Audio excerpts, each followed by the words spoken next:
Ne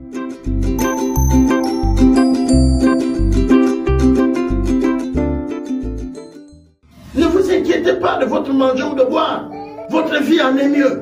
Si on va plus loin, on peut comprendre chaque jour suffit sa peine. Le Seigneur va même nous rassurer en disant que ses bontés se renouvellent chaque matin. Il va plus loin en disant, à force de vous inquiéter, qui d'entre vous a bouché quelque chose? Parce qu'en réalité, ce que vous gagnez, c'est ce que le Seigneur a voulu que vous gagnez. Donc, en vous inquiétant, vous ne faites rien. Ne vous inquiétez de rien, mais en toute chose, faites confiance à votre Père. Faites confiance à quelqu'un nécessite beaucoup. Il est même question de notre Père et de Dieu. Et il dit, faites-moi confiance. Beaucoup d'entre nous, nous pouvons acclamer, féliciter Dieu, honorer, dire à qui que ce soit que nous sommes les serviteurs et les servantes de Dieu. Mais la grande question, est-ce que nous le faisons confiance? Mais comment faire confiance à quelqu'un que nous ne connaissons pas? Bien aimé, vous allez dire, mais je connais Dieu. Alors si tu le connais, pourquoi tu as des problèmes pour le faire confiance? Nous tous, nous comprenons que la vie est mieux. Mais nous parlons de quelle vie? La vie sur la terre? Oh, la vie éternelle que le Seigneur nous donne. Et quand nous parlons également de la vie éternelle, et là, nous sommes aussi surpris parce que beaucoup ne comprennent pas c'est quoi la vie éternelle. Et certains même, étant dans la vie éternelle, pensent qu'ils auront la vie éternelle. Les chrétiens pensent qu'ils auront la vie éternelle. Or, la vie éternelle, vous la vivez maintenant. La Bible dit, quand même votre corps connaîtra la mort, votre esprit ne mourra plus. Amen. Et il vous sera donné un corps céleste. Ça veut dire quoi? Ça veut dire que le corps là, il est terrestre. Le corps là a été tiré de la terre. Vous comprenez? Et donc, au moment de faire l'échange, il faut que le corps là retourne là où il a été tiré. Et on vous donne un nouveau corps. Sans cela que Paul dit, la mort m'est un gain. Mourir est une récompense. Pourquoi? Parce qu'il se voit quitter le corps de terre pour le corps céleste. Et donc pour lui, il se réjouit de toute sa course. La grande question qu'il faut poser à nous-mêmes, est-ce que nous comprenons, nous, les chrétiens, est-ce que nous comprenons avoir nos inquiétudes, avoir la vitesse avec laquelle nous nous acharnons, au point même d'oublier qu'il y a un Dieu qui veille sur nous. Qu'est-ce à nous poser la question si nous savons ce que nous faisons? Mais pour savoir ce qu'on fait, il faut d'abord te poser la question si le Dieu que tu sers là, tu le connais. Je nous entends tous. J'ai vu Jésus. Oh, il est là. J'ai croisé Jésus. Oh, il m'a fait du bien. Jésus m'a parlé. S'il t'a parlé, c'est que tu l'as vu. N'est-ce pas? Mais, bien aimé, c'est quel Jésus tu as vu? Pour toi, là, il n'y a pas de changement. Tu l'as touché, pas de changement. Il te touche, pas de changement. Tu l'as vu, il n'y a pas de changement. Lui, il t'a vu, il n'y a pas de changement. Maintenant, Jésus va faire comment pour toi? Jésus apprend que son frère, Lazare, est mort. Jésus va donc dire à ses disciples, maintenant partons. Et ils arrivent là. La sœur de Lazare, Marie, vient vers lui. Elle dit, oh, si tu étais là, ton frère n'allait pas mourir. La Bible dit que Lazare était l'ami de Jésus. Et la sœur dit, si tu étais là, ton frère n'allait pas mourir. Tu allais chasser la maladie et il allait continuer à vivre. Mais nous tous, dans la lecture de ce passage, on savait que la mort de Lazare était pour glorifier Dieu. Donc pour Dieu, Lazare devait d'abord mourir et puis bénéficier de la résurrection. Donc il y a certaines situations dans votre vie qui semblent ne pas trouver la solution là, parce que c'est simplement pour que Dieu soit glorifié. Amen, amen. Souvent quand je parle de ça, je me réfère à moi-même. Je n'ai jamais vu Dieu me bénir dans les grands moments. Mais Dieu m'a toujours béni dans les moments compliqués. C'est pourquoi je parle de la grâce de Dieu. Je parle de bonté. Frère, quand on parle des accidents, en voiture comme en train, j'ai déjà vécu ça. J'ai vu Dieu sauver. Dieu sauver. Au ciel, mon vol a pris feu. De moi et ma femme. C'est elle qui a vu même la fumée. Moteur gauche. Et nous sommes assis à l'aile. Ça crache le feu, je vois. Je ne parle pas d'une compagnie qui n'a pas des archives. Je parle d'Ethiopian Airlines. Nous faisons un vol à 10 pour Bangkok, en Thaïlande.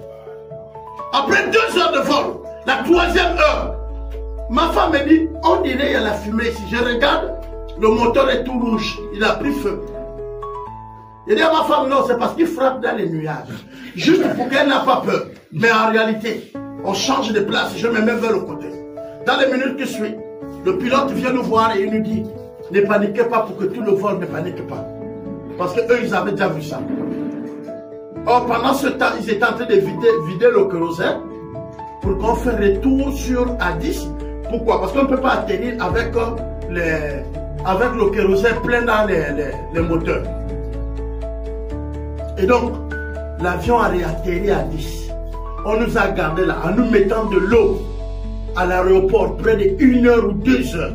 Personne ne sort du vol. Là encore, on sait que l'avion peut s'éclater. Mais on est resté là. Après, elle a roulé un moment. Elle nous a amenés pour nous faire descendre très loin du terminus. Ils ont envoyé les bus nous prendre pour rentrer maintenant à l'aéroport.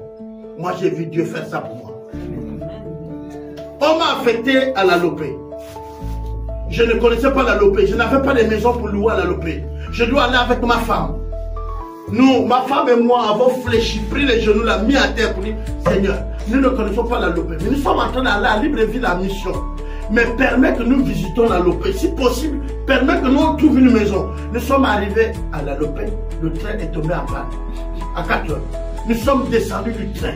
On a cherché la maison. On a trouvé la maison. On est revenu dans le train. Le train a redémarré. Si vous avez déjà vécu ça, dites-moi. Et le train m'a ramené à Libreville. J'ai fait la conférence. Après la conférence, je pouvais prendre mon sac parce que la maison était déjà louée. Quand je rentrais à la Lopé, je savais là où je vais déposer le sac. Le train s'est arrêté, j'ai fouillé la maison, j'ai trouvé la maison à 6 heures. Lors de 4 heures, pendant que tout le monde se plaignait, moi je cherchais les maisons. J'ai trouvé la maison à 6 heures. Oh, le train là, on s'est arrêté là, pourquoi? Mais c'est pour que je trouve la maison. Parfois, vous êtes en train de vous plaindre, mais vous ne connaissez pas ce que Dieu est en train de faire. Parfois, c'est pour ton bien. Si nous, on ne comprenait pas, nous aussi, on allait s'asseoir dans le train et puis se plaindre, non.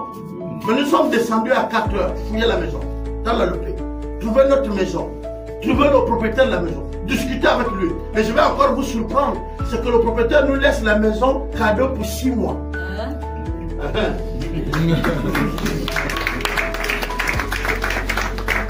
Quel Dieu vous priez?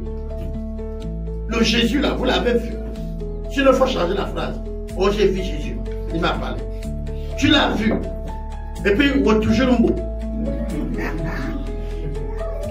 Toujours comme ça. Tu as vu Jésus. Toujours comme ça. Jésus t'a vu comme ça. Tu l'as touché comme ça. Lui t'a touché. Tu es toujours comme ça. Il y a un problème. Je suis dans le livre de Jean, chapitre 8. Je vais lire à partir du verset 29. Je vais revenir tout à l'heure dans la lecture. Il dit, moi j'ai fait ce que j'ai vu le Père faire. Je dis ce que le Père m'a toujours enseigné. En un mot, ce que je vous parle là, c'est ce que moi j'ai reçu du Père. Ce que je vous dis là. Donc je vous dis les mêmes choses que le Père dit. Il redit encore plus loin ce que j'ai dit et ce que le Père dit. Alors, le Père disait quoi? Quand vous aurez élevé le Fils de l'homme, alors vous connaîtrez ce que je suis. Et je ne fais rien de moi-même, mais que je parle selon ce que le Père m'a enseigné. Celui qui m'a envoyé est avec moi. Il ne m'a pas laissé seul, parce que je fais toujours ce qui lui est agréable. Donc si je fais ce qui est agréable au Père, parce que ce que j'ai dit et ce que le Père dit, le Père m'honore. Et il va plus loin, il dit, vous connaîtrez la vérité, et la connaissance de la vérité vous rendra libre. Mais il dit comment? Comment vous allez connaître la vérité? Il dit par la lecture. Par la lecture. Parce que le disciple est celui qui est dans sa parole. Celui qui lit la parole est disciple. Le disciple s'applique à connaître quelle est la parole de son Père. Jésus est en train de dire, je suis le modèle de mon Père. Moi, je dis ce que le Père dit. Mais vous qui êtes mes disciples, on vous reconnaîtra mes disciples quand vous allez dire mes paroles. Alors, la grande question, c'est que nous vivons avec Dieu. Oui, nous connaissons Dieu. Oui, on a étudié Dieu. On a les révélations de Dieu. Mais est-ce qu'on demeure dans sa parole pour être appelé disciple? Comment voulez-vous que le Seigneur Jésus-Christ s'implique dans vos débats, dans vos cœurs, s'il ne se reconnaît pas à vous comme étant le maître? S'il est votre maître, vous êtes ses disciples. Et il n'est pas en train de cacher. Il dit, ça vous rendra libre. Vous connaîtrez la vérité et la vérité vous affranchira. La vérité vous rendra libre. Amen, amen. La vérité va vous amener à être des personnes affranchies. C'est la connaissance de la vérité qui nous rend libres. Mais comment vous allez connaître la vérité si vous ne méditez pas? Si vous ne faites pas la lecture? Vous devez être plongé dans la lecture pour connaître qu'est-ce que le Père vous dit. Si le Père ne vous dit rien, d'accord, mais le Père vous parle. Notre Père nous parle au travers de sa parole. Pour être disciple, il faut apprendre, il faut lire. Mais nous ne lisons pas. Alors, si nous ne lisons pas, nous ne pouvons pas être disciples. Nous ne comprenons pas ce que le Père nous dit. Et si nous ne comprenons pas ce que le Père nous dit, nous ne pouvons pas prétendre être ses enfants. Jésus dit ce que le Père disait. Et c'est ce qui lui a rendu libre. Jésus était avec ses disciples, ça faisait déjà un temps. Il guérissait les malades qu'on lui amenait. Il chassait les esprits. Et un jour, il y a un père qui vient lui appeler parce que sa fille est gravement malade. Et pendant qu'il décidait donc d'aller vers l'enfant, les nouvelles sont venues du village, de la maison, pour dire l'enfant est mort sur la route. Et ce qui amène les nouvelles disent, c'est pas la peine de déranger le maître, l'enfant est déjà mort. Mais pourquoi? Mais parce que pour eux, ils pensaient que Jésus pouvait tout faire, mais pas ramener le mort. C'est pourquoi ils ont dit, ne dérange plus le maître. Laisse le maître, ne le dérange plus. L'enfant est déjà mort. Tu allais appeler le maître pour qu'il prie pour la guérison de la famille, il est déjà mort. Donc, laisse. mais pourquoi? Mais parce qu'ils n'avaient jamais vu Jésus guérir et ramener un mort à la vie.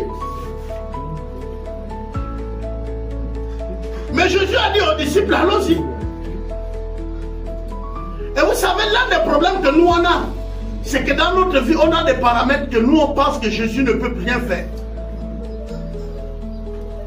On a des choses où on pense que nous-mêmes on doit intervenir, Jésus ne peut rien. Quand on nous amène l'enfant à l'hôpital, on pense qu'on va trouver l'argent vite, parce que là Jésus ne peut rien. Quand il y a la situation du mariage ou autre, on pense que là, Jésus ne peut rien. Oui, Jésus opère des miracles, mais pas mon problème là. Et puis Jésus est arrivé à la maison. Il est rentré à l'intérieur. Et nous allons le voir donc réveiller la jeune fille. Il n'y en avait pas seulement que les parents qui étaient étonnés. Ce n'était pas seulement les serviteurs du maître, donc de son papa, qui étaient étonnés. Même les disciples qui étaient avec lui, pour la première fois, ils viennent de voir Jésus ressuscité mort. Donc ils sont aussi étonnés. En un mot ici, la Bible dit qu'ils ont vu, ils ont cru, mais ça vient augmenter leur foi. Désormais, quand ils marchent avec Jésus, ils savent que même les morts, ils ressuscitent, même les malades, ils guérissent, même les démons, ils chassent. Est-ce que vous comprenez? Il n'y avait plus d'obstacles.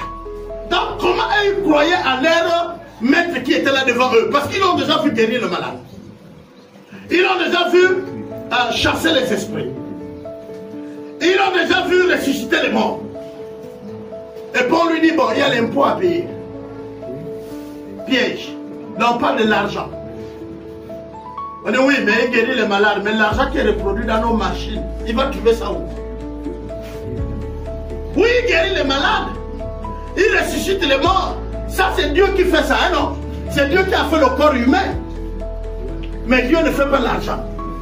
Dieu n'a pas la machine au ciel pour produire nos monnaies. On va voir comment Jésus va payer maintenant son impôt. Et là, Jésus, pour le surprendre, il ne dit pas à Judas, fouille dans le sac. Il dit, prenez la canne à pêche. Allez-y au bord de la passade. Jetez l'hameçon. Le premier poisson qui va manger l'hameçon là, sortez-le. Ouvrez sa bouche. Prenez l'argent qui équivaut à l'impôt. Rendez le poisson. Venez payer l'impôt. La machine qui produit l'argent est dans la passade. Amen, amen. Dieu vient de leur dire encore, votre technologie n'est rien. Je suis avancé en technologie. Si vous les humains, vous pensez que vous créez les choses, là, on ouvre là-bas, c'est le billet. Le billet qu'on a mis au cachet d'Hérode. Le poisson a amené l'argent qui équivaut à leur impôt, imprimé dans le ventre du poisson. On ne sait pas, c'était fait en or ou en argent, en quelle matière. Mais c'était là. Dieu est le commencement et la fin de la technologie. Amen. Quand nous pensons que la technologie est au-dessus, bien aimé, s'il vous plaît, c'est Dieu qui est au-dessus. Ce matin, je voudrais simplement nous dire, nous ne devons pas avoir les doutes qu'est à laisser Dieu le contrôle de notre vie. Prions un moment et disons à notre Dieu, prends le contrôle de notre vie. Nous t'en faisons confiance.